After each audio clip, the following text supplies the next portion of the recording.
Welcome. तो शुरुआत करते हैं दिनांक 12 अप्रैल 2023 की करंट अफेयर्स की, लेकिन थोड़ा सा मोटिवेशन भी हो जाए। तो कोशिश कर हल निकलेगा, आज नहीं तो कल निकलेगा। अर्जुन सा लक्ष्य रख निशाना लगा, मरुस्थल से भी फिर जल निकलेगा। मेहनत कर पौधों को पानी दे, बंजर में भी फिर फल निकलेगा। कोशिश कर हल निकलेगा, आज नहीं तो कल निकलेगा।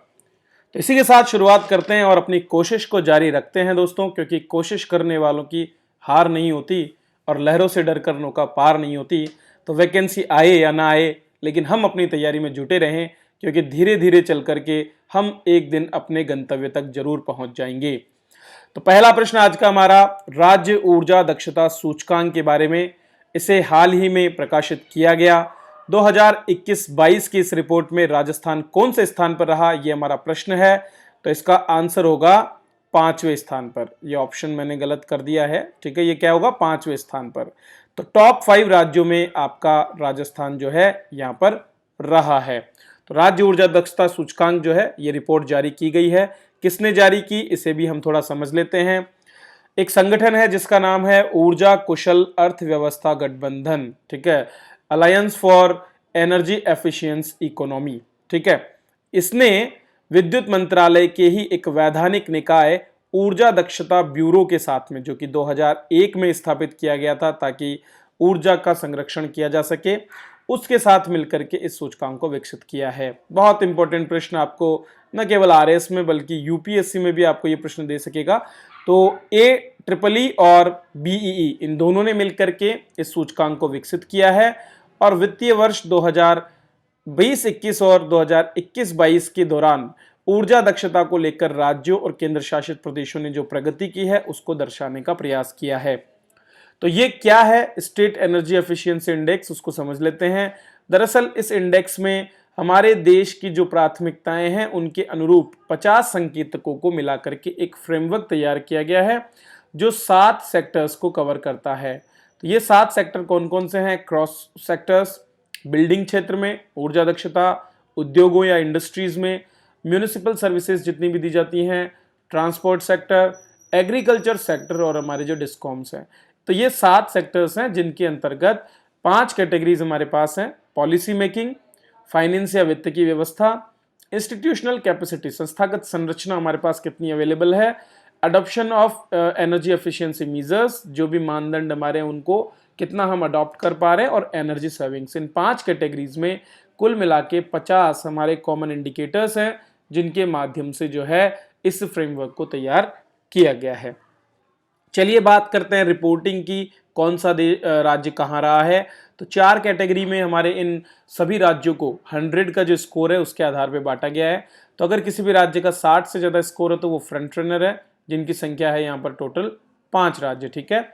इसके बाद में बात आती है अचीवर्स की, उसमें कुल 4 राज्य सम्मिलित किए गए हैं। फिर बात आती है कंटेंडर और एस्पिरेंट्स, अलग अलग है। अगर 30 से कम स्कोर है तो वो एस्पिरेंट्स की श्रेणी में रखा गया है। 5 जो टॉप राज्य हैं उनमें हम बात करें तो 3 राज्य हमारे 4 राज्य दक्षिण भारत के और एकमात्र उत्तर भारत का राज्य राजस्थान। तो आंध्र प्रदेश, कर्नाटक, आंध्र प्रदेश, तेलंगाना और केरल, ये 4 दक्षिण भारत राज्य 4 शुरुआती स्थानों पर है, जबकि राजस्थान 5वां ऐसा राज्य है जिन्हें फ्रंट रनर की कैटेगरी में रखा गया। आप नक्शे में भी इनका जो है लोकेशन देख सकते हैं। 4 राज्य हैं असम, हरियाणा, महाराष्ट्र और पंजाब। इन चारों को उपलब्धि वाली, अचीवर्स वाली श्रेणी में रखा गया है क्योंकि इनका स्कोर 50 से 60 है। इसी तरह से कर्नाटक, आंध्र प्रदेश 18 बड़े राज्यों में, असम छोटे राज्यों में और चंडीगढ़ केंद्र शासित प्रदेशों में शीर्ष प्रदर्शन करने वाले राज्यों के रूप में सामने आए हैं। जो स्टार लगे हुए राज्य आपको दिख रहे हैं ये वे राज्य जिन्होंने पिछली बार की तुलना में इस बार सर्वाधिक सुधार किया है, और तेलंगाना और आंध्र प्रदेश इसमें सबसे ऊपर हैं। तो ये एक महत्वपूर्ण रिपोर्ट है जो कि जारी की गई और जहां से आपको आगामी परीक्षा में प्रश्न मिल सकते हैं। तो मैंने पूरा डिटेल भी यहां पर आपको दे दिया है। चलिए आगे बढ़ते हैं और बात करते हैं हमारे अगले प्रश्न की, जो राजस्थान से जुड़ा हुआ है। भारतीय वायुसेना के कई बड़े ऑपरेशंस का हीरो रहा Mi-8 हॉस्पिटल जो हेलीकॉप्टर है उसे राजस्थान के किस संस्थान में इंस्टॉल किया गया है? तो राजस्थान के जयपुर स्थित Malviya national institute of technology में इस Mi-8 जो हमारा हेलीकॉप्टर है उसको स्थापित किया गया है। तो अपने आप में ये महत्वपूर्ण है क्योंकि इंजीनियरिंग के छात्रों, जो बीटेक, मैकेनिकल, आर्किटेक्चर आदि के जो छात्र हैं, उनके अध्ययन में ये काम आएगा। 1971 में इसको सेना में शामिल किया गया था और सोवियत संघ द्वारा निर्मित इस Mi-8 हेलीकॉप्टर को प्रताप नाम दिया गया था। इस हेलीकॉप्टर ने सियाचिन ग्लेशियर में जो ऑपरेशन मेघदूत था, श्रीलंका में इंडियन पीस कीपिंग फोर्स और लिट्टे के खिलाफ जो ऑपरेशन पवन किया गया था, इन सभी में भाग लिया था। तो यहां से एक बहुत महत्वपूर्ण प्रश्न आपकी आगामी परीक्षा में बन करके सामने आ सकता है। चलिए आगे बढ़ते हैं और बात करते हैं हमारे अगले प्रश्न की। राजस्थान में पहली बार किस बायोलॉजिकल पार्क में 4 जिराफ लाए जाएंगे? तो दोस्तों, राजस्थान का जो उदयपुर स्थित सज्जन बायोलॉजिकल पार्क है, वहां पर अब 4 जिराफ जो है उनको लाया जा रहा है, जिसके लिए केंद्रीय अथॉरिटी से अनुमति मिल चुकी है। राजस्थान के बाकी बायोलॉजिकल पार्क की बात करें तो माचिया बायोलॉजिकल पार्क आपका स्थित है जोधपुर में, अभेड़ा पार्क आपका कोटा में है, सज्जनगढ़ पार्क आपका उदयपुर में है, इसी तरह से नाहरगढ़ बायोलॉजिकल पार्क जयपुर में है। एक और जो है बायोलॉजिकल पार्क आपका बनाने की बात चल रही है बीकानेर में, ठीक है। तो 5वां बायोलॉजिकल पार्क आपका वहां पर बनाया जाएगा। चलिए आगे बढ़ते हैं, इस पर थोड़ा सा डिटेल में बात कर लेते हैं। तो सज्जनगढ़ बायोलॉजिकल पार्क में दुनिया का सबसे लंबा स्तनपायी जीव, जिसको हम जिराफ के नाम से जानते हैं, वो लाया जाएगा। अफ्रीका के जंगलों में ये जिराफ काफी पाए जाते हैं। केंद्रीय चिड़ियाघर प्राधिकरण द्वारा इसके लिए मंजूरी दी गई है और अब मैसूर, चेन्नई, पटना और गुवाहाटी तथा हैदराबाद जैसे शहरों के बाद उदयपुर में भी कैप्टिव एरिया में इनको रखा जाएगा। सज्जनगढ़ पार्क में एक निशाचर चिड़ियाघर मतलब नॉक्टरल जू भी खोला जाएगा, जिसमें रात में विचरण करने वाले प्राणियों को रखा जाएगा। ये भी राज्य का अपनी तरह का पहला ऐसा चिड़ियाघर होगा। इसमें चिड़ियाघर में रोशनी को नियंत्रित करके जानवरों को दिन में सक्रिय रखा जाएगा ताकि आने वाले विजिटर्स उन्हें देख सकें। चौथे प्रश्न की बात करते हैं, राजस्थान से ही जुड़ा प्रश्न है। स्वदेश दर्शन योजना केंद्र सरकार के द्वारा चलाई गई थी, जिसके माध्यम से विभिन्न जो हमारे पर्यटक स्थल हैं उनको विकसित किया जा रहा है। और इसी क्रम में राजस्थान का एक मंदिर है जिसके परिक्षेत्र को अब वाराणसी के जो 80 घाट हैं उनके तर्ज पर विकसित किया जाएगा। तो केशव राय मंदिर है आपके केशव राय पाटन कोटा क्षेत्र में, ठीक है, और यहीं पर अब इसे विकसित किया जा रहा है। केशव राय पाटन में भगवान केशव राय की मंदिर और मूर्ति दोनों स्थित हैं और ये चंबल नदी के किनारे पर स्थित है। तो चंबल के घाटों को इसी वाराणसी की तर्ज पर विकसित किया जाने वाला है और ये काम होगा स्वदेश दर्शन योजना के अधीन। अगर इस मंदिर की हम बात करें तो राजा रंतीदेव के द्वारा संवत 1307 में मंदिर का निर्माण शुरू किया था। हालांकि निर्माण को पूरा होने में लगभग 400 साल का समय लगा और राजा छतरसाल जी द्वारा संवत 1698 अर्थात 1641 ईस्वी में इसको पूरा किया गया। इस पूरे मंदिर परिसर में एक फैसिलिटी सेंटर भी बनाया जाएगा और नदी के दोनों ओर जेटी बनाई जाएंगी जहां पर नावों के माध्यम से श्रद्धालुओं को लाया जा सकेगा। दोस्तों, खबरें अभी और भी है, लेकिन आगे बढ़ने से पहले आप सभी को बताना चाहूंगा राजस्थान करंट अफेयर्स 2023 के हमारे कोर्स के बारे में, जो कि आपको उपलब्ध है आरएस जंक्शन ऐप पे। ये अपने आप में एक समग्र कोर्स है जो आपकी करंट की सारी सुविधाओं को प्रदान करता है और सभी जरूरतों को पूरी करता है, जो पीडीएफ नोट्स के साथ में आपको अवेलेबल कराता है एमसीक्यू टेस्ट सीरीज। तो दोनों चीजें यहाँ पर एक साथ अवेलेबल है आपको, और मंथली आपके जो भी पीडीएफ्स हैं वो दी जाती है और मंथली जो क्वेश्चंस हैं उनके टेस्ट भी आपको अवेलेबल कराए जाते हैं। करंट अफेयर्स बहुत बड़ा रोल निभाते हैं आपके आरएएस, एसआई, ईओआरओ और अन्य सभी आरपीएससी के एग्जाम्स में। तो बस आप आज ही हमारे इस कोर्स को ज्वाइन कर सकते हैं और वहां से जो है इसका लाभ ले सकते हैं। चलिए अगले प्रश्न की ओर बढ़ते हैं। निम्नलिखित में से कौन सा इंटरनेशनल बिग कैट अलायंस के संबंध में गलत है? तो दोस्तों, कल जो है 9 अप्रैल को इंटरनेशनल बिग कैट अलायंस की शुरुआत सरकार के द्वारा की गई है। हमारे प्रधानमंत्री जी ने इसका उद्घाटन किया है। तो ये तीनों ही सेंटेंस सही है क्योंकि भारत के प्रोजेक्ट टाइगर का 50 वर्ष पूरे हो गए। 1973 में इसकी शुरुआत की गई थी और अब ये पूरा हो चुका है 50 वर्ष। इसी तरह से 7 बिग कैट जीव जो है उनके लिए इसे शुरू किया जा रहा है। कर्नाटक के मैसूर में समारोह आयोजित किया गया था 9 अप्रैल को, वहीं पर इसको लॉन्च किया गया है। तो हमारा आंसर डी हो जाएगा, उपरोक्त सभी। चलिए इस पर नजर डाल लेते हैं। इंटरनेशनल बिग कैट अलायंस के अंतर्गत 7 जीव बाघ, शेर, तेंदुआ, हिम तेंदुआ, चीता, जगुआर और प्यूमा, इनमें से 5 जो शुरुआती हैं ये वर्तमान में भारत में पाए जाते हैं। पहले 4 ही पाए जाते थे। चीता विलुप्त हो चुका था जिसको वापस से रीइंट्रोड्यूस किया गया है कूनो पालनपुर अभ्यारण्य मध्य प्रदेश में। कब? सितंबर 2022 में। कहाँ से लाए गए थे? नामीबिया और दक्षिण अफ्रीका से। तो अब इन सातों जीवों के संरक्षण के लिए international big cat alliance Bharat के नेतृत्व में शुरू हो रहा है, जिसके माध्यम से 97 रेंज देश जहां पर ये जीव पाए जाते हैं वहां पर इनके प्राकृतिक आवासों को संरक्षण प्रदान किया जाएगा। भारत 70% से अधिक बाघों की आबादी के साथ में पूरे विश्व में अनुकरणीय है, क्योंकि भारत ने बड़ी मात्रा में इन जीवों को बचाने में अपना महत्वपूर्ण योगदान दिया है। महत्वपूर्ण प्राकृतिक पारिस्थितिकी प्रणालियों को इसमें सुरक्षित करने से प्राकृतिक जलवायु परिवर्तन अनुकूलन, जल और खाद्य सुरक्षा के साथ साथ लाखों लोगों को रोजगार और अन्य चीजें भी उपलब्ध हो पाएगी। तो इंटरनेशनल बिग कैट अलायंस अपने आप में एक महत्वपूर्ण इंस्टीट्यूट है जो कि आने वाले समय में इन जीवों को संरक्षण प्रदान करेगा।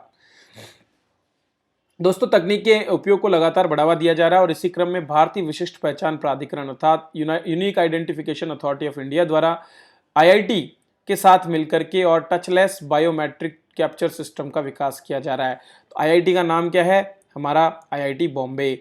आईआईटी बॉम्बे के साथ में मिलकर के और यूआईडीएआई एक अलग नया टचलेस बायोमेट्रिक कैप्चर सिस्टम शुरू करेगा, ताकि लोगों को घर बैठे फोन पर ही जो है अब बायोमेट्रिक वेरिफिकेशन की सुविधा मिल सके। फिलहाल हमें इसके लिए ई मित्र या अन्य संस्थाओं की सहारा लेना पड़ता है, लेकिन आने वाले समय में आपके फ़ोन में ही स्थित जो फोटो रिकग्निशन और बाकी अन्य प्रणालियों का प्रयोग करके आपको एक मजबूत टचलेस बायोमेट्रिक कैप्चर सिस्टम मिल पाएगा। ये जो विकास है ये आईआईटी बॉम्बे के अधीन राष्ट्रीय आंतरिक सुरक्षा प्रौद्योगिकी उत्कृष्टता केंद्र के माध्यम से किया जाएगा। अगर इस केंद्र की बात करें तो इसे डिजिटल इंडिया प्रोग्राम के तहत आईआईटी बॉम्बे और इलेक्ट्रॉनिक्स और सूचना प्रौद्योगिकी मंत्रालय, जिसको माइती के नाम से जानते हैं, उनके द्वारा विकसित किया गया है। ये पूरा का पूरा जो सिस्टम है, इसका उद्देश्य है सिस्टम डिज़ाइन और विनिर्माण के क्षेत्र में स्वदेशी प्रौद्योगिकी समाधान विकसित करना। तो स्वदेशी रूप से हम अपने इन डेवलपमेंट्स में जो है सक्षम हो सकें, उसके लिए ये काम करता है। चलिए बात करते हैं हमारे अगले अर्थात 7वें प्रश्न के बारे में। तो 7वां प्रश्न है, भारत निम्नलिखित में से किस देश के साथ युद्धाभ्यास स्कोप इंडिया 23 का आयोजन कर रहा है? तो भारत और यूएसए की वायु सेनाओं के मध्य इस अभ्यास को भारत के 3 स्थानों पर आयोजित किया जा रहा है। ये 3 स्थान हैं अर्जन सिंह पानागढ़ वायुसेना स्टेशन, कलाईकुंडा और आगरा। तो यहाँ पर ये द्विपक्षीय वायुसेना अभ्यास आयोजित किया जा रहा है। इस अभ्यास में जापानी एयर सेल्फ डिफेंस फोर्स के कर्मी जो हैं वे पर्यवेक्षकों के रूप में भाग लेने वाले हैं। आप सभी जानते हैं कि भारत, अमेरिका और जापान क्वाड संगठन जो है उसमें ऑस्ट्रेलिया के साथ में गठबंधन की स्थिति में है और लगातार इनके बीच में बहुत से अभ्यास आयोजित किए जाते हैं, जिसमें मालाबार अभ्यास एक प्रमुख अभ्यास के रूप में स्थित है। चलिए अगला प्रश्न देखते हैं। दोस्तों, बाघों की नई गणना रिपोर्ट भी हाल ही में जारी की गई प्रधानमंत्री के द्वारा, जिसमें भारत में बाघों की संख्या 2967 से बढ़कर अब 3167 हो गई है, अर्थात लगभग 6% से भी ज्यादा की वृद्धि हमने यहाँ पर की है। 6.7% की वृद्धि इसमें मानी गई है। बाघों की गणना का यह चौथा चक्र था। 2006 के पहले चक्र में बाघों की संख्या 1411 थी, जो अब बढ़कर के 3167 हो चुकी है। दोस्तों, इस गणना का काम राष्ट्रीय बाघ संरक्षण प्राधिकरण के द्वारा किया जाता है। यह प्राधिकरण 2006 में स्थापित किया गया था, जब हमारे यहाँ पर टाइगर टास्क फोर्स स्थापित की गई थी प्रधानमंत्री जी के द्वारा, ताकि देश में बाघों के संरक्षण को बढ़ावा दिया जा सके। तो राष्ट्रीय बाघ संरक्षण प्राधिकरण wild life institute of India Dehradun के साथ और अन्य राज्य के वन विभागों के साथ मिलकर प्रत्येक 4 वर्ष में इस गणना को अंजाम देता है। इसी तरह की एक हाथियों की गणना भी होती है, जो प्रत्येक 5 वर्ष में आयोजित की जाती है। गणना का तरीका है जमीन आधारित सर्वेक्षण, जहां उनके अवशेषों को देखा जाता है, और कैमरा ट्रैप, जहां पर इनकी छवियों के आधार पर एक संयुग्मित नमूना पद्धति का प्रयोग किया जाता है। चलिए दोस्तों, बात करते हैं आज के अंतिम प्रश्न की। हाल ही में चुनाव आयोग ने कुछ दलों के जो राष्ट्रीय स्तर है उनमें परिवर्तन किया, और अब आपको बताना कि कौन सा एक दल है जो अब राष्ट्रीय पार्टी का दर्जा प्राप्त नहीं है। तो दोस्तों, तृणमूल कांग्रेस से राष्ट्रीय पार्टी का दर्जा छीन लिया गया है, क्योंकि पिछले चुनाव में उनका प्रदर्शन अपेक्षाकृत बेहतर नहीं रहा है। वहीं आपको राष्ट्रीय पार्टी का दर्जा दिया गया है। तो आप जहां अब राष्ट्रीय पार्टी बन गई है, वहीं ममता बनर्जी की अगुवाई वाली तृणमूल कांग्रेस, शरद पवार की पार्टी राष्ट्रीय कांग्रेस पार्टी और भाकपा, इन तीनों पार्टियों से दर्जा छीन लिया गया है। वहीं उत्तर प्रदेश का राष्ट्रीय लोकदल अब राज्य पार्टी भी नहीं रहा है और वो दर्जा उससे वापस ले लिया गया है। देश भर में केवल 6 दल ऐसे हैं जिनको अब राष्ट्रीय दल का दर्जा है, जिसमें आप, भाजपा, कांग्रेस, माकपा, बसपा और नेशनल पीपल्स पार्टी सम्मिलित हैं। अगर बात करें राष्ट्रीय पार्टी के दर्जे की, तो इस पर आरएस मुख्य परीक्षा में 2016 में एक प्रश्न भी पूछा गया था। तो आपको बताना है कि कौन सी बनती है, कैसे बनती है राष्ट्रीय पार्टी। तो इसका एक तरीका है, 3 शर्तों में से कोई एक शर्त अगर कोई भी दल पूरा कर ले तो वो राष्ट्रीय पार्टी बन सकता है। ये शर्तें क्या क्या है? पहली शर्त है, अगर किसी पार्टी को 4 राज्यों में क्षेत्रीय दल का दर्जा मिल जाए, मतलब 4 अलग अलग राज्यों में आप एक रीजनल पार्टी के रूप में अगर विकसित हो जाएं तो ऑटोमेटिकली आप राष्ट्रीय दल बन जाएंगे। अगर कोई पार्टी 3 राज्यों में लोकसभा की 3% सीटों पर जीत दर्ज कर लेती है, अब लोकसभा की 3% सीटें अगर वो उन राज्यों में जीत लेती है तो वो राष्ट्रीय पार्टी बन जाएगी। इसी तरह अगर कोई पार्टी न केवल 4 लोकसभा सीट जीते बल्कि उसके साथ साथ लोकसभा या विधानसभा के चुनाव में 4 राज्यों में 6% वोट हासिल कर ले तो इस स्तर पर उसको जो है क्या दिया जा सकता है? राष्ट्रीय पार्टी का दर्जा दिया जा सकता है।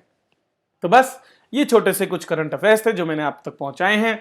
उम्मीद करता हूं आपको ये पसंद आ रहे होंगे, तो आपके लाइक और शेयर होते रहने चाहिए। रेगुलरली आप इन करंट को देख करके अपनी तैयारी को मजबूत कर सकते हैं, क्योंकि हमारा फोकस है आपको आरएस का उत्कृष्ट मटेरियल देना जो आपको कहीं और नहीं मिलता है। चलिए इसी के साथ मैं आपसे विदा लेता हूं। हमारा टेलीग्राम चैनल आप ज्वाइन कर सकते हैं डिस्क्रिप्शन में दिए गए लिंक से, और अपनी तैयारी को आगे बढ़ा सकते हैं। वीडियो देखने के लिए आप सभी का बहुत बहुत धन्यवाद।